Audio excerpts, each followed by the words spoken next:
we have a very special birthday today, Governor. Joe Biden is 81 years old today. Now, we've heard you say that he's too old to be president. He's the oldest president in American history, but you've said Trump is too old to be president as well. What's too old and what's not too old to be president? Well, clearly, Biden should not be running again, and he should not be doing this. I think it's very selfish what he's doing because, look, the age is part of it, but I think if you look at where he was 4 years ago to now, you see the decline. I mean, look, this is father time. This is just the nature of life that this happens. And if you're a pilot for an airline, they make you retire at 65. So if you can't pilot a plane, somehow at 81, you can pilot the United States of America. And we see he's totally lost step. I mean, it's a daily embarrassment. So I would hope that he wouldn't do that. Here's what I think, though, just for Republicans. If Biden does decide to continue running, if we run a candidate that can make that generational contrast an issue, that's going to be a huge benefit for us. On the flip side, if we run somebody that's pushing 80 and they decide to go someone in the next generation, I think that gives them an advantage. I really do, in terms of the electability and whatnot. So I'll go in there. I'm in the prime of my life. Day one, we will take on all these sacred cows, spit nails, and we'll do it for 2 terms, for 8 years, be able to do the people's business, high energy, a lot of vitality, and we will deliver big results.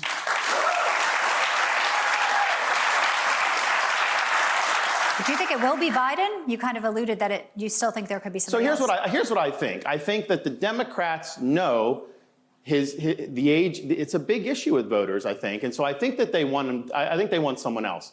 But they also know they can't just push him aside. He's got to agree. He's the sitting president. And I don't know how that's going to work. I don't know if he's going to be willing to do it. But Republican voters, the Iowa caucus goers, you should assume that it may not be Biden. So when you're looking at the choice about who would be the best candidate for us, put someone up that would be able to go against Biden or Harris or Newsom or any of these people and be able to get the job done. And I think I'm the guy to do it. All right. You've been spending a lot of time in Iowa. Obviously, you've almost hit every county close to that. 98 of 99 counties we've done. So.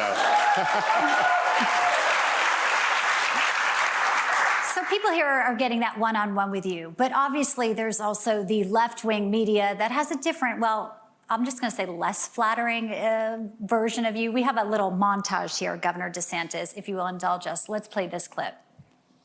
Ron DeSantis is our greatest threat to democracy. He has shown that he is willing to break the spirit and the letter of the law to promote his own political agenda, and that's extremely dangerous for democracy. I've made the point about DeSantis that I think he's functionally authoritarian. A lot of freedoms under siege for a place that Ron DeSantis claims to be a bastion of freedom. Ron DeSantis is worse than Donald Trump. Ooh. Well, I mean, I wear those criticisms like a badge of honor. But think about what some of these people are saying. You have the head of the National Teachers Union who sued Florida because we had schools open during COVID. She wanted to lock the kids out of school. How is that something that's promoting freedom? You have Newsom. He imposed draconian mandates on his people, far beyond when it was obvious that they were destructive. He clung to it. He locked them down, and then he went and partied at the French Laundry and basically telling everyone, let them eat cake. So these folks, they don't put their money where their mouth is. We've actually stood up and done things that have made people's lives better.